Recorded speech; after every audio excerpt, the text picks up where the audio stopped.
Congress party కురువృద్ధులు Bhishma పితామహులు ఉమ్మడి ఆదిలాబాద్ జిల్లా Congress party కార్యకర్తలకి దిశ చూపినటువంటి ఒక నాయకులు మాజీ మంత్రివర్యులు కాంగ్రెస్ సీనియర్ నేత శ్రీ చిలుకూరి రామచంద్రన్ గారి నివాసంలో మనం ఉన్నాం. అయితే మన అమ్మ న్యూస్ వీక్షకుల కోసం వారి యొక్క బయోగ్రఫీని మనం తెలుసుకుందాం, వారి మాటల్లోనే విందాం. సార్ చెప్పండి సార్, ముందుగా మీ యొక్క బాల్యం విద్యాభ్యాసం ఎక్కడ జరిగింది? ఆదిలాబాద్లో నా బాల్యం, ఆదిలాబాద్లో నా విద్యాభ్యాసం ఇక్కడనే జరిగింది. ఆదిలాబాద్లో గ్రాడ్యుయేషన్ ఇక్కడే జరిగింది. తర్వాత బాల్యంలో 3వ తరగతి వరకు 2వ తరగతి వరకు కోడదని గ్రామం. దాని తర్వాత ఇక్కడ ఆదిలాబాద్కి వచ్చి ఆదిలాబాద్లో అప్పుడు మా ఫాదర్ ఈ ఇల్లు, ఈ స్థలం ఏదో ఇల్లు కట్టినామో దాంట్లోనే ఇల్లు ఉండే మాది. అది మొత్తం డిస్మెంటిల్ చేసాం, ఇందులో ఉండి చదువుకున్నాం. ఇది నా బాల్యము, నా శిక్ష జరిగిన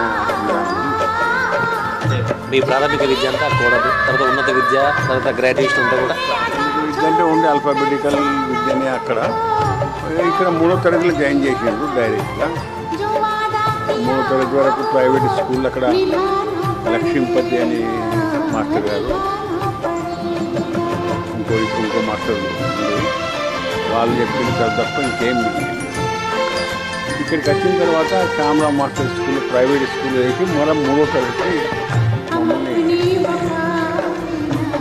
జాయిన్ చేసి ఆ విధంగా 3వ తరగతి నుంచి ఇక్కడ హైదరాబాద్లో మళ్ళీ కాలేజ్ కూడా ఇక్కడనే ఆదిలాబాద్లో. మీ కుటుంబ నేపథ్యం అంటే మీ తల్లిదండ్రులు వారు ఏం చేసేవారు?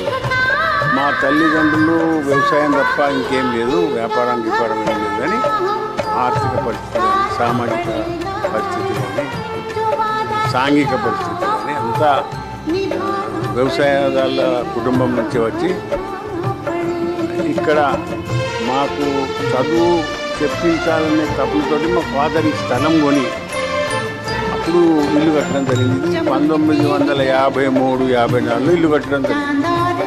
ఇంకా వ్యవసాయ కుటుంబం నుంచి మీరు వచ్చిన మీరు రాజకీయ ప్రస్థానంలో అంటే ఎలా ఈ రాజకీయ రంగంలోకి రాగలిగారు? ఈ రాజకీయ రంగంలో మెయిన్ కారణం ఏంటంటే, నేను గ్రాడ్యుయేషన్ అయిపోయిన తర్వాత వ్యవసాయం చేసుకునే ఆలోచనతో నా కోడదు గ్రామానికి వెళ్ళాను. మా బ్రదర్ని ఇక్కడ ఒక షాప్ పెట్టింటే మేము, ఎలక్ట్రికల్ షాపు, దాన్ని మా తమ్ముడిని చూసుకోమని చెప్పాను. నాకు ఇంట్రెస్ట్ వ్యవసాయం ఏంటంటే నేను వ్యవసాయం చేయకపోతే చెప్పి వెళ్ళింది. అయితే పక్కన మా భోజరెడ్డి సాబ్, మా తాత, ఆయన భోజరెడ్డి సాబ్ ఏం చేసిందంటే 1970లో అప్పటికి తెలంగాణ ఎడ్యుకేషన్ వచ్చింది.